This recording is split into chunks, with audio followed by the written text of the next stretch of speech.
மஞ்சள் கரிசலாங்கண்ணி செடிங்க. ஆ நல்லா நம்ம நாட்டு மஞ்சள் கரிசலாங்கண்ணி செடி தாங்க இது. நீங்க இன்னொரு மஞ்சள் கரிசலாங்கண்ணி செடி பார்த்துருப்பீங்க. அதோட லீஃப் வந்து நல்ல ஒரு மாரி பட்டை பட்டையா, செம்பருத்தி இலை மாரி நல்ல ஒரு மாரி கூரு கூரா இருக்கும். ஒரிஜினல் மஞ்சள் கரிசலாங்கண்ணி செடியோட விதைகள் இலைகள் இப்படி தான் இருக்கும். பூக்கள் பார்த்திங்கன்னா, லைட் எல்லோ கலரில் குட்டியோண்டு பூக்கும்.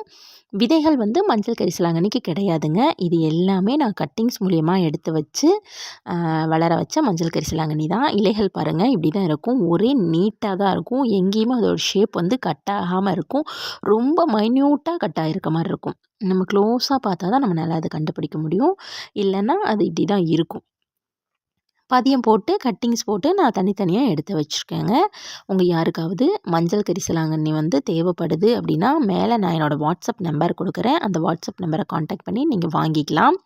சில பேர் வந்து மருந்துக்காக தேவைப்படுதுக்கா எனக்கு கொடுங்க அப்படின்னு கேட்குறீங்க. கமெண்ட் பண்ணிங்கன்னா கண்டிப்பாக நான் உங்களுக்கு கமெண்ட் பண்ணால் உங்களுக்கு தெரியாது. ஏன்னா நிறையா பேருக்கு கமெண்ட் பண்ணியிருப்பீங்க. ஸோ நீங்கள் என்னோடய வாட்ஸ்அப் நம்பரை காண்டாக்ட் பண்ணி நீங்கள் மெசேஜ் பண்ணிங்கன்னா உடனே ரிப்ளை பண்ணுவேன்.